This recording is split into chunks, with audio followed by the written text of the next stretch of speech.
বলুন তো নাকি একবার।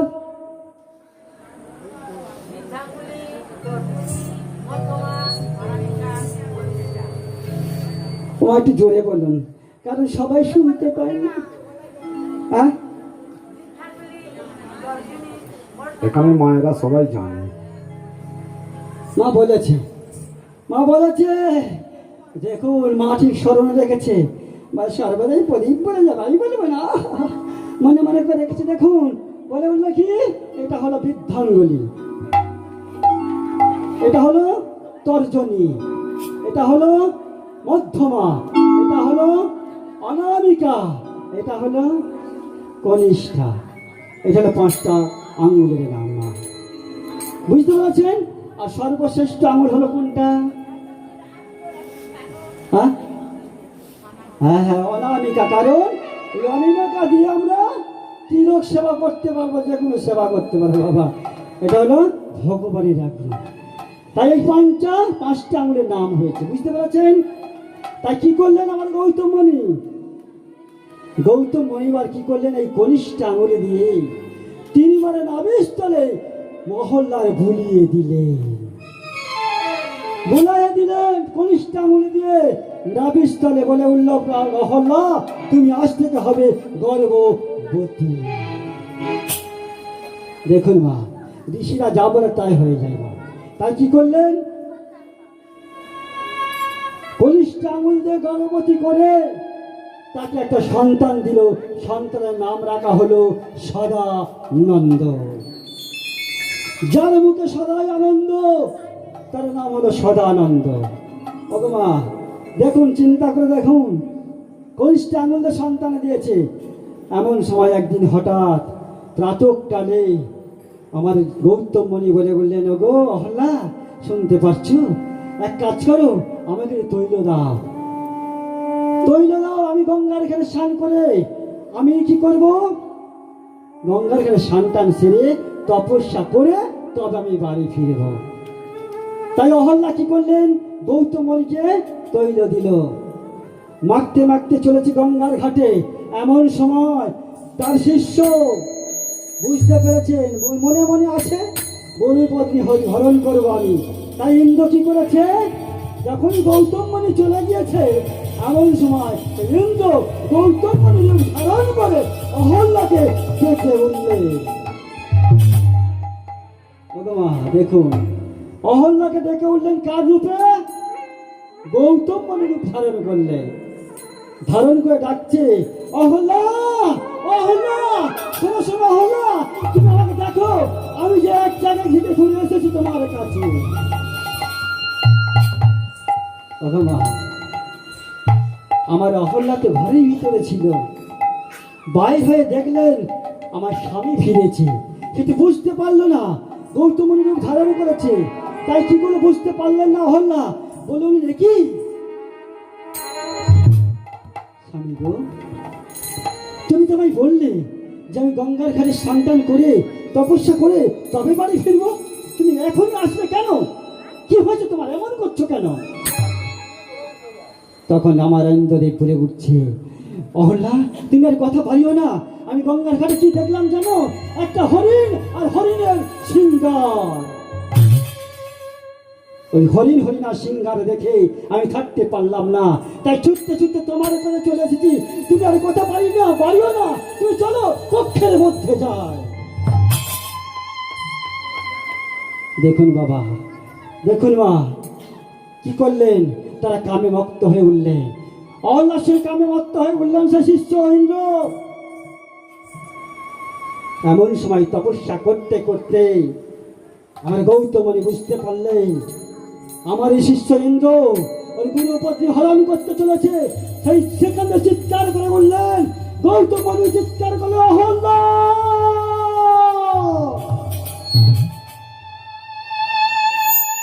অহল্যা, এ তুমি কি করছো? এ তুমি কি করছো? এ তুমি কি করছো? ওগো মা, যখন অহল্যা বলে চিৎকার করে উঠেছে, অহল্যা তখনই বুঝতে পারলে কি সে চিৎকার করে আমার নাম ধরে ডাকলো। তারই তো আমার স্বামী নয়? বললেন, কে তুমি? কিসের জন্য আমার কাছে এসেছো? ওগো মা, যখনই বলেছে ইন্দ্রদেব বুঝতে পেরেছে গৌতমণি আসছে, এমন সময় ইন্দ্ররূপ ধারণ করে সেখান থেকে চলে গেল। ওগো মা, চলে গিয়েছে যখন বার হয়ে, আর গৌতমণি সিং অহল্যা ঘন্টা দিয়ে বসে রইলেন সেই কক্ষের মাঝে। দেখুন মা, এমন সময় অহল্যা কি করছে, ঘরের মধ্যে বসে কন্ধন করছে, এ আমি কি করলাম, এ কি ভুল করলাম। এমন সময় গৌতমণি এসে ডাকতে রইলেন, অহল্যা তুমি দরজা খোলো, অহল্যা তুমি দরজা খোলো। ওগো মা, অহল্যা দরজা খুলে আসলে কন্দন করতে করতে বাইর হলে দেখলেন চুলগুলো সব এলো বেলো হয়ে গেছে। অহল্যাকে বুঝে বলে উঠলেন, একই অহল্যা, এ তুমি কি করেছো, এ তুমি কি করেছো? তোমাকে আজ আমি অভিসম্পদ করলাম, তুমি পাষাণে পরিণত হবে। ওগো মা, যখনই ধরে উঠল পাষাণে পরিণত হবে, আমার অহল্য অসহ্য কেঁদে বলে উঠলেন, ওগো স্বামী, এ তুমি কি অভিসম্পদ আমায় করলে? বলো না, আমি তো কোনো পাপ করি না, আমি তো বুঝতে পারি না যে তোমার রূপ ধারণ করে এসেছে আমার কাছে, আমি বুঝবো কেমন করে বলতে পারো? ওগো স্বামী, অভিশাপ তুমি ফিরিয়ে নাও, এ অভিশাপ তুমি ফিরিয়ে নাও। আমার গৌতমণি বলে বললেন, না না হল এ ফিরে নিয়ে যাবে না, মনের বাক্য কোনোদিন লঙ্ঘন হয় না, এ ফিরে নেওয়া যাবে না। তবে শোনো, তুমি উদ্ধার হবে আগত ত্রেতা যুগে। ত্রেতা যুগে রামচন্দ্র জন্মগ্রহণ করে সে যাবে 14 বৎসরের জন্য বনবাস। সেই বনবাসে যেতে যেতে পঞ্চবটির উপর দিয়ে যেতে যেতে তোমার শিরার মধ্যে তার পা যখন পড়বে, তুমি তখন তোমার নিজ দেহ দেখিতে পাবে। তাই মাগো, সেই অহল্যা উদ্ধার করতে, ভগবান ভক্তিকে উদ্ধার করতে সত্যের পর ত্রেতা যুগকে আনতে হলো। তাই বলি মাগো, আমার সেই হরিদাস কি করছে? বলে বললেন, সবাই তোর গুরু দীক্ষা হয়েছে, এবার কৃষ্ণ নামের মধ্যে পতিত হতে হবে। আর শোন, নাম তো করবি, হরিবাসর তৈরি করবি, সর্বপ্রথম তোকে মাধবরী করতে হবে। বলে বললেন, রাজার ছেলে। হরিদাস বলল, আমি তো রাজার ছেলে, আমি কেন ভিক্ষা করতে যাব? আমি রাজ দরবারে গেলে আমি অনেক টাকা নিয়ে আসবো, আমি হরিবাসর তৈরি করব। না না মণিবর, আমি ভিক্ষা করব না। তখনই মণিবর এগুলো বললেন, শোনো শোনো, এ তোমার অহংকারের কথা, এই অহংকারের কথা চলবে না। তুমি যাও, দরে দরে ভিক্ষা করো, বলো আমি হরির সেবার জন্য ভিক্ষা করতে বার হলাম। তোমাকে ভিক্ষা করতে হবে, তবেই তোমার লজ্জা ভাঙবে, তবেই তুমি হরিকে পাবে, তবেই তুমি কৃষ্ণকে পাবে, তবেই তুমি গৌরীকে পাবে। তাই কি করলেন মা? হরিদাস চললেন দাঁড়ে দাঁড়ে মানুষের ভিক্ষা করতে। বলে বললেন, কি আমার একটি পয়সা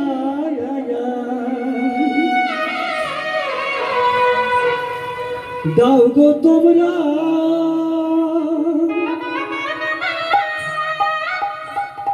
ওই না হরির সেবার তরে আমায় একটি পয়সা। কি কোথায় আছো মায়েরা? একটি পয়সা দাও, আমি যে হরির সেবা দেব। দাও না তোমরা,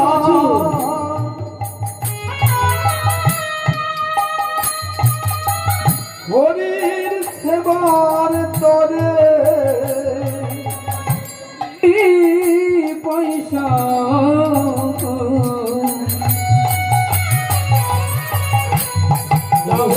তোমরা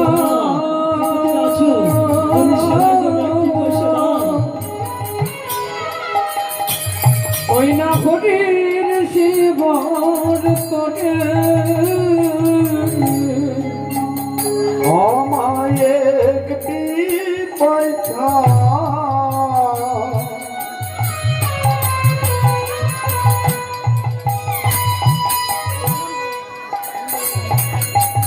দাও না তোমরা,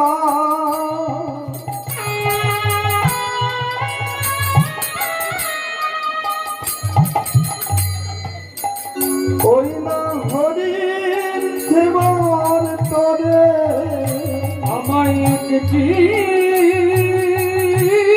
পয়সা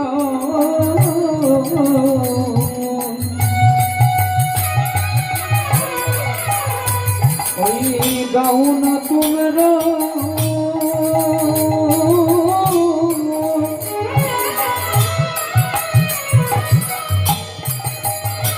ওই নখরি শিবর করে ওই না হরির সেবা তরে গো তোমরা হরির সেবার তরে ওই নখরির হরি শিবা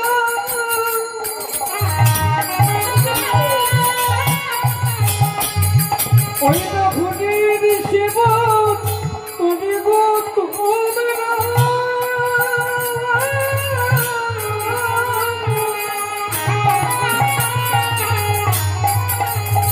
ওই নখরির শিবা তুমি গো তোমরা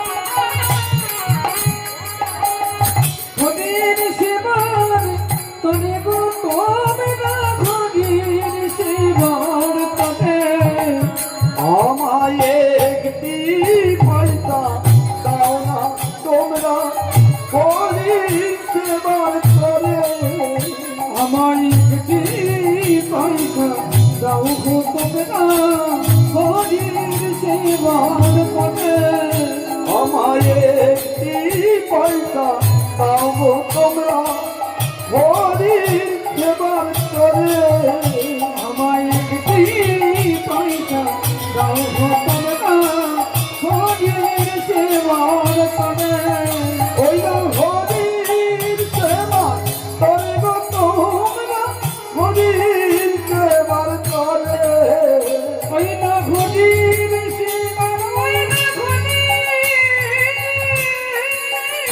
শিবার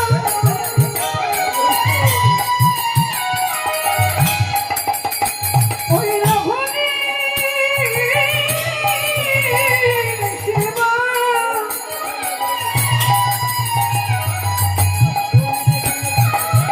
হরির শিবার তবে গো তোমরা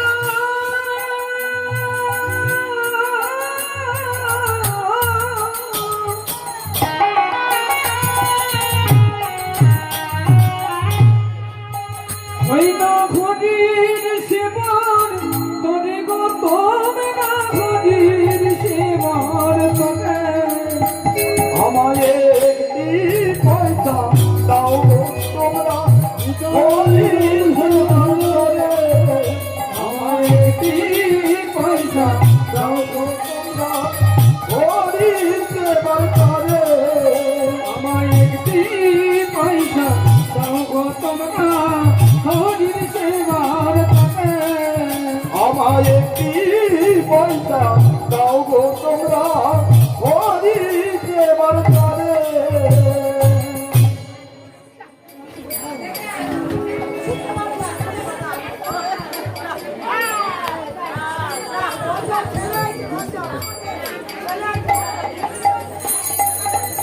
ওগো মা, মায়া দেখুন হরির সেবার জন্য রাজার সন্তান হয়েও তাকে ভিক্ষা করতে হচ্ছে, মাঝুকুরি করতে হচ্ছে। মা, সমস্ত দাঁড়ে দাঁড়ে ভিক্ষা করছেন তিনি, সবাইকে ডেকে ডেকে বলছেন একটি পয়সা দাও গো, কারণ আমরা হরির সেবা দেব, হরির সেবা দিয়ে তবে আমরা ভক্ষণ করব। মা, তাই দেখুন মা, সমস্ত জায়গা থেকে কি করলেন, তিনি টাকা উদ্ধার করে নিয়ে এলেন, নিয়ে এসে হরিবাসর তৈরি করলেন। আর হরিবাসর তৈরি করতে গেলে আর কি লাগবে ও মা? চারটে ঘর লাগে, তাই তো লাগে তো, সেটাকে বলা হয় দ্বার ঘর, লাগে না মা? সেটাকে দ্বার ঘর। তার কারণ দ্বার ঘর কেন থাকে? আমার এই যোগমায়ার জন্য। মা দেখবেন একটা দেবী ঘর বসানো হয়, সেই দেবী ঘরটা কি হলো? সেই দেবী ঘর হলো যোগমায়া। আর কি লাগছে মা? আর কি লাগছে? কলা গাছ লাগবে, আরো লাগছে মা, দেখুন কি জানো, চারটে কাদার তাল লাগে তো। বলে ওরে হরিদাস, এক কাজ কর, তুই চারটে কাদার তাল তুলে আন। বলে, কেন? আমি তো রাজার ছেলে, আমি সোনার তাল দেখবো। বলে ওরে সোনার তাল দিলে হবে না তো, কারণ কাদার তাল লাগবে। ওই কাদার তাল হলো কি জানি, বেদ তন্ত্র, ওটা লাগবে। কি বললেন? হ্যাঁ, বলে চারিধারে চাটি কাদা, বেদ যে হলো গো। চারিধারে চারি কাদা, দেখতে হলো গো। বলে চারিধারে চাটি কাদা, বেদ যে হলো গো। চারিধারে চারি কাদা, দেখতে হলো গো। কি বলছে? বেদ যে হলো গো। চারটে কাদা হলে কি হবে? এরা হবে বেদ। কজন গো? চারজন তো। কি কি? বলে রিক্সামে যদি অথর্ব, এরাই হলো চারি বেদ। রিক্তাম যদু অথর্ব, এরা হলো চারি বেদ। রিক্সামে যদি অথর্ব, এরাই হলো চারি বেদ। রিক্তাম যদু অথর্ব, এরা হলো চারি বেদ। রিক্সামে যদি অথর্ব, এরাই হলো চারটে বেদ। আর তোমাকে কি করতে হবে? চারটে কাদার তাল আনতে হবে। আর কি করতে হবে? এখনকার যুগে বা কঞ্চি উঠেছে, তখনকার খড়ি ছিল। বলতো ওরে চারটে খড়ি কেটে আনিস, কারণ বেদদণ্ড তৈরি করব, দ্বাদশটা তাল পাতা লাগবে। এখন আর খড়ি পাচ্ছে না। বলে অত জঙ্গলে কে যাবে বাবা, কাছে একটা বাঁশ ঝাড় আছে, আমি কি করব, কঞ্চি কেটে নিয়ে আসবো। তাই তো হচ্ছে, তাই না মা? কঞ্চি কেটে নিয়ে এসে তাতে কি করলো, তিনটে করে তাল পাতা দিল, দ্বাদশ অঙ্গ। তাই হলো বেদদণ্ড। নাকি সুতো বলা হয়েছে, নাকি সুতো দিয়ে বের দিল। আর কি করতে হবে ভগবান দেখুন, আর কি হবে? কষাকষি লাগবে। লাগবে তো মা? হয় তাহলে কষাকষি কোথা থেকে হলো মা? তাহলে কেন লাগবে? কি গো বাবা, এই যে মা, কষাকষি কেন হলো, কিভাবে? ভগবান শ্যাম গোপী নামে একজন গোপী ছিল, ভালো করে বুঝবেন। শ্যাম গোপী নামে একজন গোপী ছিল। ও বাবা, সেই গোপী বনে জঙ্গলে ঘুরে বেড়াচ্ছে। কার জন্য? কৃষ্ণর জন্য, ভগবানের জন্য। সর্বদাই ডাকছে কৃষ্ণ কৃষ্ণ করে, বনে জঙ্গলে ঘুরছে। ভগবান ভক্তর জন্য ভগবান তো কাঁদে। সর্বদাই কন্দন করে করে বনে জঙ্গলে ঘুরে ডাকে কৃষ্ণকে, না আসে কি থাকতে পারে? ভক্তের চোখের জল সহ্য করতে পারে না ভগবান। তাই কি করলেন? বনের মাঝে উদয় হলেন ভগবান কৃষ্ণচন্দ্র। ডেকে উঠলেন, শ্যামাগোপী, ও শ্যামাগোপী, শুনতে পাচ্ছ? আমাকে কেন ডাকছো? আমি তোমার বনের মধ্যে উপস্থিত হয়েছি। দেখুন মা, শ্যামগোপী তখন বলছে কি জানো? শ্যামগোপী বলছে, দেখো যার জন্য ডাকছে বনেতে, তাকে বলছে আমি তো কোনো পরপুরুষের সঙ্গে কথা বলি না। যার জন্য বনে জঙ্গলে ঘুরছে তাকে বলছে পরপুরুষ। তাহলে ভগবান রাগান্বিত হবে না মা? হ্যাঁ, কি গো মা? তাই কি করে বলে দেখি, আমাকে ডাকছে তো বারবার করে বন্ধন করে, আর যখন আমি উপস্থিত হয়েছি আমাকে বলছে কিনা পরপুরুষ, আমার সঙ্গে কথা বলবে না। তাই কি করলেন দেখুন, আমার ভগবান সামনে আগলে হচ্ছে। কি বলছে? বলে আগলিয়া হয়ে কৃষ্ণ অগ্নি দাঁড়াইল, আগলিয়া হয়ে কৃষ্ণ অগ্নি দাঁড়াইল। আগলিয়া হয়ে কৃষ্ণ অগ্নি দাঁড়াইল, আগলিয়া হয়ে কৃষ্ণ অগ্নি দাঁড়াইল। কি বলছে? আগলিয়া হয়ে কৃষ্ণ অগ্নি দাঁড়ালো, সামনে আগলে ধরেছে শ্যামগোপীকে। কি বলছে?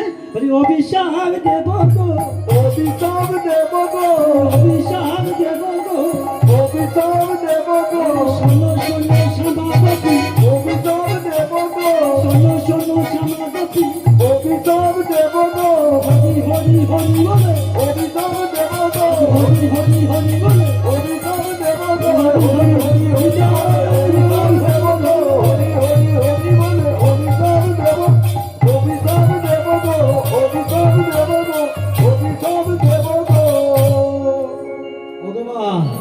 শ্যামগোপী কি করেছে, যখন পরপুরুষ বলেছে, ভগবান কৃষ্ণচন্দ্র সামনে আগে ধরে বলে, শোনো শ্যামগোপী, তুমি শোনো, তবে আমি অভিসম্পাদ করলাম, তুমি মোর কুলে জন্মগ্রহণ করবে। ভগবান দেখুন, মৌরিকুলে জন্মগ্রহণ করলে তাদের তো সঙ্গম হয় না, আর সঙ্গম যদি না হয় তাহলে বংশ বিস্তার কেমন করে হবে? কি গো মা, আমার শ্যামগোপী বলছে, প্রভু গো, বিনা অপরাধে আমাকে দোষী করে দিলে, আমাকে অপরাধ করলে, আমায় তুমি অভিসম্পাদ করলে, তবে শোনো, আমাদের সাথে বংশ বিস্তার কেমন করে হবে প্রভু, তুমি বলো আমায়। তখন বলে উঠল, শোনো শ্যামগোপী, তোমাদের বংশ বিস্তার হবে কেমন করে জানো? বর্ষাকালে গগনে মানে আকাশে মেঘ গর্জন করে বৃষ্টিপাত হবে, তখন ময়ূর আর মৌরী নৃত্য পরিবেশন করবে, নৃত্য করতে করতে ময়ূরের বীর্য ভূমিতে পতিত হবে, আর ভূমিতে পতিত হলে মৌরী ভক্ষণ করলে তবে তোমাদের বংশ বিস্তার হবে। দেখুন মা, বংশ বিস্তার কেমন করে হচ্ছে। যখন এই কথা বলে উঠেছে, তখন শ্যামগোপী বলে উঠলেন, প্রভু গো, তুমি আমায় একটা অভিসম্পদ করেছো, আমি সৃষ্টি হলে কি হবে, তোমাকে আমি দুটো অভিসম্পদ করব। দেখুন মা, দুটো অভিসম্পদ করবে শিষ্য, ভগবান একটা করেছে, সে বলে আমি দুটো করব। কি কি অভিসম্পদ করছে? সর্বপ্রথম অভিসম্পদ শোনো, সর্বপ্রথম অভিসম্পদ হলো, আমাদের এই মোরা মৌরের পুচ্ছ তোমাকে সারা জীবন মাথায় করে বহন করতে হবে। তাই তো আছে তো, ভগবানের কৃষ্ণচন্দ্রের মাথাতে মৌর নেই, পুচ্ছ। শ্যামগোপী অভিসম্পদ করলেন প্রথম সম্পদ, প্রথম অভিসম্পদ করলেন, সারা জীবন বহন করতে হবে মোরা মৌরের পুচ্ছ তোমার, একটা অভিসম্পদ হলো। আর দ্বিতীয় অভিসম্পদটা কি? কি গো মা, কি বলে উঠলো জানো? বৈষ্ণব কই পদাবলী লিখলেন মা, কি জানো? বলে, তুমি হবে কষা রূপে, আমি হব কুশি রূপে। তুমি হবে কষা রূপে, আমি হব কুশি রূপে। আরে তুমি হবে কষা রূপে, আমি হব রুচি রূপে। তুমি হবে কষা রূপে, আমি হব কুশি রূপে। কি বলছে? তুমি হবে কষা রূপে, আমি হব কুশি রূপে। কি হবে? বলে, সর্বদাহি গঙ্গা জলে ডুবে যে রব, সর্বদাই গঙ্গা জলে ডুবে যে রব গো, ডুবে যে রব, আর ডুবে যে রব গো, ডুবে যে রব, আর ডুবে যে রব গো, সর্বদাহি গঙ্গা জলে ডুবে যে রব গো, সর্বদাহি গঙ্গা জলে ডুবে যে রব গো, হরি হরি হরি বলে, ডুবে যে রব গো, হরি হরি হরি বলে ডুবে যে রব, হরি হরি হরি বলে ডুবে যে রব, ডুবে যে রব গো, ডুবে যে রব, ডুবে যে রব গো। ভগবান, তুমি হবে কষা রূপে, আমি হব কুশি রূপে। সর্বদাহি গঙ্গা জলের মধ্যে, তোমার দেহের মধ্যে আমি ডুবে থাকি। তাহলে কষাকষি তত্ত্ববিধান বুঝতে পেরেছেন? তার জন্য বলে উঠলেন ভগবান, এই কষাকষি সর্ব কাজে গর্জিত হবে, সব কাজে লাগবে কষাকষি। না লাগে না? হ্যাঁ, ব্রাহ্মণের কাছে থাকে গঙ্গা জল, তার উপরে বসে থাকে আমার শ্যামগোপী কুশি। গঙ্গা জল দিয়ে বলো, বাম হাতটা পাতো, এক কাজ করো, এই 3টে আঙুল ডোবাও, বলো নম বিষ্ণু, নম বিষ্ণু, নম বিষ্ণু, বলে না? মুখটা ধুয়ে নিলেন, ফের হাতে জল দিয়ে ধুয়ে না, যদি কোথাও কিছু হয়ে যায়, হ্যাঁ বলে উঠলেন, নম নম বিষ্ণু, নম বিষ্ণু, নম বিষ্ণু। অপবিত্র পবিত্র বা সর্বাবস্থান গত বিভা যশ্বরে পুণ্ডরিকাক্ষ সহবাজ্য অভ্যন্তর সূচি, নব সূচি, নব সূচি, নব সূচি। বলো তো, ঠিক মায়েরা বলেন তো? এটাই গৌর হরিবল হরিবল। তাই হরিদাস দেখুন, কষাকষি কিভাবে সৃষ্টি হলো। কষাকষি লাগবে, আর কি লাগবে? বলে পঞ্চপ্রদীপ লাগবে, লাগে তো। হ্যাঁ, আরতি করতে গেলে পঞ্চপ্রদীপ